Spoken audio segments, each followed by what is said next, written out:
Hi folks, I'm Ashraf Ingora. I'm a language and soft skill trainer, life business and parenting coach. English breakfast with Ashraf में हम आज simple past और past indefinite tense का अध्ययन करेंगे। इस tense के वाक्यों के अंत में था, थे, थे, थी, था, थे, थी या आया गया, लिया, दिया इस तरह से हिंदी में आते हैं। जैसे विजय कहाँ है, वो भोपाल गया, आया गया हुआ। किसी ने अगर मान लीजिए मैं क्रिकेट खेल रहा हूँ, कोई बच्चे खेल रहे हैं उनके साथ, अगर चलिए मैं एक साथ में खेल लेता हूँ करके दो चार चौके छक्के मैंने लगा दिया, तो किसी ने मुझसे कहा क्या आप क्रिकेट खेलते थे? हाँ मैं क्रिकेट खेलता था। तो खेलता था ती हो गया। विजय कहाँ है, भोपाल गया, आया गया, लिए दिया हुआ। कोई बच्चा स्कूल से आया, आपने पूछा स्कूल गए थे, तो बोलता है हाँ मैं स्कूल गया था, तो था, थे, थी। तो ये तीन इसकी आइडेंटिफिकेशन हो जाती है। सारे सब्जेक्ट के साथ second form of the verb इसमें यूज करते हैं। और फॉर्मूला अगर देखें तो subject plus second form of the verb plus object. और एग्जांपल एक देख लेते हैं, उसके बाद फिर आगे देखेंगे। They played cricket, way cricket खेले या वे क्रिकेट खेलते थे। नेगेटिव सेंटेंसेस बनाना है, क्योंकि प्रेजेंट और पास्ट इंडेफिनिट टेंस दो टेंस ऐसे हैं जहां पर हेल्पिंग वर्ब होती ही नहीं है। तो डमी के रूप में प्रेजेंट में डू डज का इस्तेमाल करते हैं हेल्पिंग वर्ब के रूप में, और डू डज का पास्ट होता है डिड। तो सारे सब्जेक्ट के साथ हम डिड नॉट का यूज करेंगे, शॉर्ट में बोलना है तो डिडंट का यूज करेंगे, और वर्ब का फर्स्ट फॉर्म यूज होगा। इसके फॉर्मूले में देखें, subject plus did not plus V1 plus object, ये इसका नेगेटिव होगा। ये शॉर्ट में बोलेंगे तो डिडंट प्लस V1 प्लस मतलब first form of the verb plus object. He did not play cricket या ही डिडंट प्ले क्रिकेट, वह क्रिकेट नहीं खेला, वह क्रिकेट नहीं खेलता था।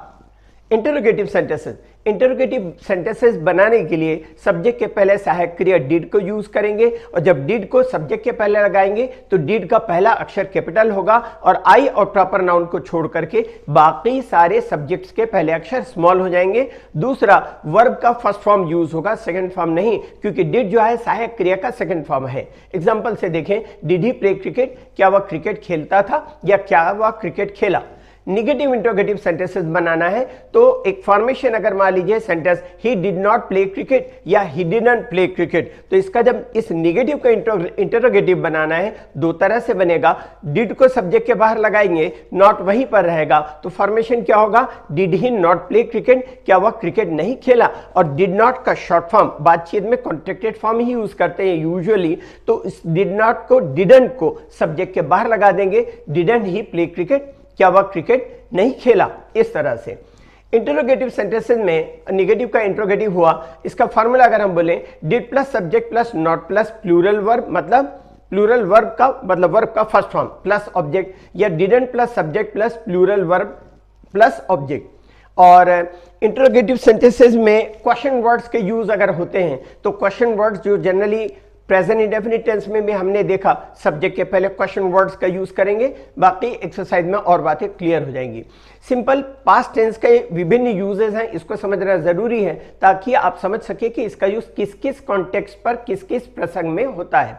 सिंपल पास्ट टेंस का इस्तेमाल उस कार्य के लिए किया जाता है जो पास्ट में किसी निश्चित समय में समाप्त हो गया हो, जैसे पास्ट एक्शन के लिए जब समय दिया गया हो। जैसे example, I met him yesterday, मैं उससे कल मिला। या दूसरा, उस समय के बारे में पूछा गया हो, जैसे when did you meet him, तुम उससे कब मिले। या घटना किसी निश्चित समय में हुई हो यद्यपि समय न बताया गया हो, जैसे the train was 10 minutes late, train 10 minute विलंब से थी। पास्ट की हैबिचुअल एक्शन या स्वाभाविक कार्य को व्यक्त करने के लिए, जैसे my father always went for a walk every morning, मेरे पिताजी हमेशा हर सुबह टहलने के लिए जाया करते थे। पास्ट हैबिट को व्यक्त करने के लिए यूज्ड टू प्लस वर्ब का भी इस्तेमाल किया जा सकता है। और इसी सेंटेंस में अगर हम यूज्ड टू का यूज करें तो होगा, my father used to go for a walk every morning, मेरे पिताजी हर सुबह टहलने जाया करते थे।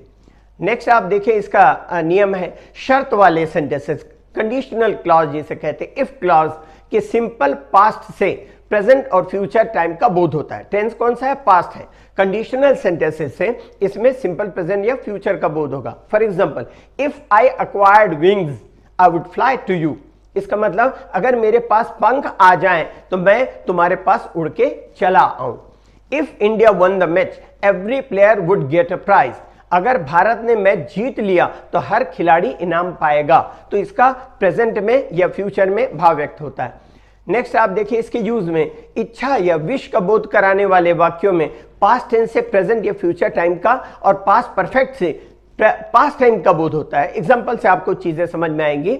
ऐसे सिंपल पास्ट से वर्तमान स्थिति में पछतावे का बोध होता है। एग्जांपल देखें, I wish I knew his address, काश मैं, I wish if only would that o that, ये 4 शब्द इस्तेमाल करते हैं जिसका अर्थ होता है काश।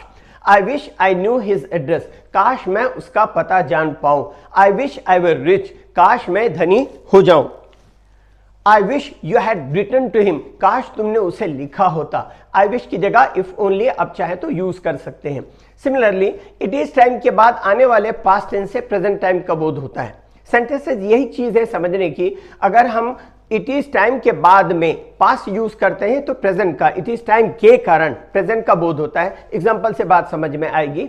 It is time we left, इसका मतलब होता है यह हमारे लिए रवाना होने का समय है। इट इज टाइम होने के कारण पास्ट टेंस होने के बावजूद भी प्रेजेंट का भाव व्यक्त हुआ। ऐसी बनावटों को जोर देकर कहने के लिए हाई टाइम शब्द का भी इस्तेमाल कर सकते हैं। इसी सेंटेंस में मैं हाई टाइम का यूज करूं तो it is high time we left, यह हमारे लिए रवाना होने का समय है। इंग्लिश के लिए आप मेरे channel English breakfast with Ashraf and soft skill के लिए Ashraf the mover and shaker को लाइक शेयर एंड सब्सक्राइब करें। कमेंट सेक्शन में कमेंट करें, बेल आइकॉन प्रेस करें और मेरी बुक जरूर पढ़ें। Thanks for watching.